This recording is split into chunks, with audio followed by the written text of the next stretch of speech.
Hello दोस्तों, welcome back in any video. आज हम पढ़ेंगे पावर शेयरिंग। सिविक्स का चैप्टर फर्स्ट है और इसे हम पढ़ेंगे नवंबर दिसंबर में जो आपका एमसीक्यू बोर्ड एग्ज़ाम होने वाला है टर्म फर्स्ट, उसके हिसाब से, ठीक है। क्योंकि उसमें एमसीक्यू आएगा तो इस टॉपिक में से जो जो इम्पॉर्टेंट एमसीक्यू है उसकी पीडीएफ लिंक उसकी डिस्क्रिप्शन में दी है, आप उसे भी देख सकते हैं। तो चलो वीडियो को शुरू करते हैं।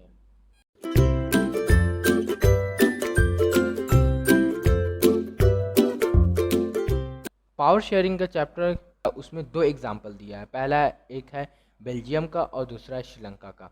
ये दोनों एग्जाम्पल देके हम लोग को ये बताने की कोशिश करी गई तरीके से जो पावर शेयरिंग है वो एक कंट्री को यूनाइट रखने में मदद करता है, ठीक है। तो एग्जाम्पल नेक्स्ट वीडियो में श्रीलंका पढ़ेंगे और इसी तरीके से हम और भी चैप्टर पढ़ेंगे और उसकी एमसीक्यू भी करेंगे, जिसकी पीडीएफ की लिंक डिस्क्रिप्शन में दी है, आप उसे भी कर सकते हैं। तो अब देखते हैं कि बेल्जियम में क्या प्रॉब्लम थी। देखिए यहाँ दिया, Belgium is a small country in Europe. Belgium है एक बहुत छोटी से कंट्री है यूरोप में। इंडिया के स्टेट हरियाणा के करीब करीब है, उससे छोटी ही होगी, उतनी बड़ी है। ये बहुत छोटी से ये कंट्री है। अब इसमें क्या है, प्रॉब्लम क्या है, out of the total population 59% live in Flemish region and speak Dutch language, ठीक है। जो मेजॉरिटी है 59% लोग क्या बोलते हैं, डच लैंग्वेज। और जिस जगह पे रहते हैं, बेल्जियम के जिस पार्ट में रहते हैं उसे कहते हैं फ्लेमिश, ठीक है। जैसा कि आप स्क्रीन पे देख रहे हैं, मैप में है। तो जिस जगह पे रहते हैं उस जगह को हम क्या कहते हैं, फ्लेमिश रीजन, और वो बोलते हैं डच। तो मेजॉरिटी है डच स्पीकर्स, ठीक है। जो मेजॉरिटी क्या है, डच स्पीकर्स। तो अब देखिए 49% क्या है, 40% people live in Wallonia region and they speak French language. तो 40% जो लोग हैं वो क्या बोलते हैं, 40% लोग बोलते हैं फ्रेंच।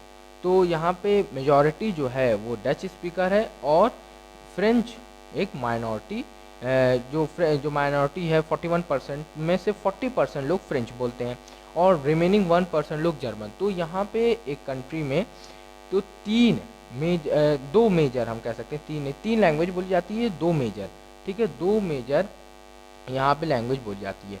तो यही उसकी प्रॉब्लम है कि इसके वजह से लिंग्विस्टिक बेस पे जो कंट्री में एक डिवीज़न पाया जाता है और ये डिवीज़न और ज़्यादा वर्स हो जाता है कहाँ पे, ब्रुसेल्स में, जो कि बेल्जियम की कैपिटल है। यहाँ पे एकदम देखिए जो सिचुएशन है एकदम उल्टी है। यहाँ पे माइनॉरिटी में हो गए हैं डच स्पीकर्स, यानी जो पूरे कंट्री में जो मेजॉरिटी हैं वो ब्रुसेल्स यानी बेल्जियम की कैपिटल में क्या है, माइनॉरिटी हैं। और जो माइनॉरिटी हैं फ्रेंच, वो क्या है, मेजॉरिटी में आ गए हैं। तो 80% लोग ब्रुसेल्स में क्या बोलते हैं, फ्रेंच बोलते हैं और सिर्फ 20% लोग डच बोलते हैं। तो ये यहाँ पे प्रॉब्लम है। तो इसी की वजह से दोनों कम्युनिटी के में प्रॉब्लम हो जाती है। अब देखिए प्रॉब्लम क्या होती है, the tension between Dutch and French speakers communities during the 1950s and 1960s। दोनों कम्युनिटीज़ के बीच में 1950 और 1916 के बीच में एक टेंशन अराइज हो जाती है, मिस क्या कहते हैं वो अंडरस्टैंडिंग दोनों कम्युनिटी में, लिंग्विस्टिक ग्रुप में हो जाती है।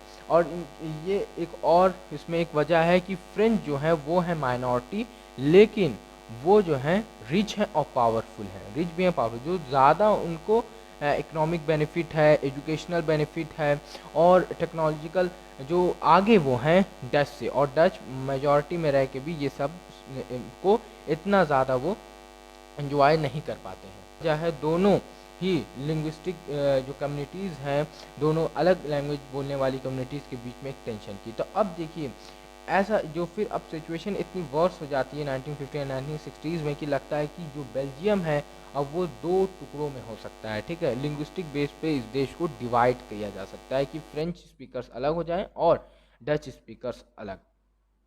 तो लेकिन यहाँ पे ऐसा नहीं होता। अब क्यों नहीं होता है ये हम देखेंगे, सोल्यूशन इसका क्या निकाला जाता है। देखिए between 1970s and 1993 the constitution of Belgium was amended 4 time. ये इंपॉर्टेंट है कि कितने बार अमेंड किया जाता है, 1970s और 1993 के बीच में 4 बार। अब इसमें अमेंडमेंट क्या किया जाता है देखते हैं।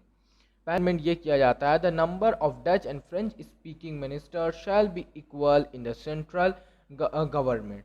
ठीक है, इसमें क्या करा है, जो सेंट्रल में गवर्नमेंट बनेगी उसमें जो फ्रेंच स्पीकर हैं और जो डच स्पीकर है, दोनों के मिनिस्टर्स जो होंगे उस सेंट्रल गवर्नमेंट में, दोनों जो लैंग्वेज के मिनिस्टर्स हैं वो 50-50 रहेंगे। ठीक है, 50% फ्रेंच की तरफ से, 50% डच की तरफ से। सेंट्रल में जो गवर्नमेंट बनेगी उसमें दोनों की तरफ के मिनिस्टर्स क्या होंगे, इक्वल इन नंबर रहेंगे। इसके वजह से क्या होगा, so no single community can make decision alone, कोई भी एक कम्युनिटी अलोन, ठीक है, एक की माइनॉरिटी के, अगर माइनॉरिटी इस अगेंस्ट होती है तो उसके बिना वो पास वो बिल या वो कानून नहीं वो पास करवा पाएंगे।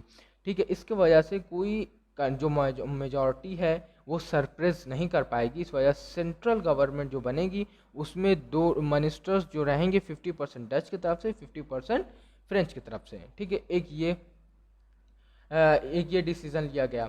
और दूसरा क्या लिया गया, many powers of the central government have been given to the state government of 2 region of the country. ठीक है, बहुत से पावर लेके स्टेट गवर्नमेंट को, सेंट्रल गवर्नमेंट से बहुत से पावर लेके स्टेट गवर्नमेंट को दे दिया गया। ठीक है, स्टेट गवर्नमेंट को दे दिया गया, जिसकी वजह से स्टेट भी एक पावर में आ गए। अब थर्ड ये चेंज करा कि Brussels have a separate government in which Dutch and French speaking people have equal representation. जिस तरह से सेंट्रल गवर्नमेंट में, जिस तरीके से सेंट्रल गवर्नमेंट ने डच 50% मिनिस्टर डच थे, 50% मिनिस्टर फ्रेंच थे, उसी तरीके से ब्रुसेल्स में भी क्या था, यहाँ पे फ्रेंच मेजॉरिटी में थे, तो उन्होंने भी कहा कि हाँ आप सेंट्रल में अगर बना रहे हैं, हमको इक्वल रिप्रेजेंटेशन दे रहे हैं, तो ब्रुसेल्स में भी डच को इक्वल रिप्रेजेंटेशन मिलेगा, यानी 50% डच स्पीकर्स रहेंगे ब्रुसेल्स की गवर्नमेंट में और 50% फ्रेंच स्पीकर। तो एक ये करा गया।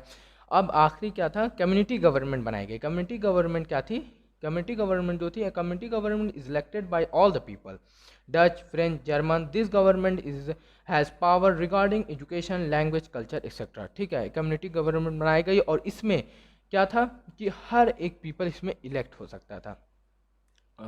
कम्युनिटी गवर्नमेंट क्या थी कि इसमें इस गवर्नमेंट को कोई भी वोट दे सकता था, चाहे वो डच हो, फ्रेंच हो, जर्मन हो, कोई भी इलेक्ट कर सकता था। ठीक है, in respect of their linguistic group. ठीक है, कोई भी लिंग्विस्टिक ग्रुप का वो दे सकता था। और ये गवर्नमेंट के पास पावर था एजुकेशन में चेंजेस का, लैंग्वेज के उसमें और कल्चर में, ये सब चीज़ में इसके पास पावर था। तो आपने जैसे देखा कि जहाँ पे क्या प्रॉब्लम था कि जहाँ पे वो जो रहते थे डच स्पीकर्स, तो आपने देखा जैसे जिस तरीके से एक रिवीजन हम शॉर्ट कर लेते हैं, जहाँ पे डच स्पीकर्स रहते थे वो फ्लेमिश रीजन था, ये कि इंपॉर्टेंट है, और उनकी पॉपुलेशन थी 59%। और फ्रेंच जिस रीजन में रहते थे उन्हें वैलोनिया रीजन कहते थे और उनकी पॉपुलेशन थी 40%, और जर्मन की 1%। ठीक है, और जर्मन की 1%, जर्मन स्पीकर्स की 1% पॉपुलेशन थी। और तो कितने बार अमेंड किया गया ये भी पूछ सकता है, तो 4 बार अमेंड किया गया 1970s एंड 1993 में उनका कॉन्स्टिट्यूशन। तो उम्मीद करता हूँ आपको समझ आया होगा।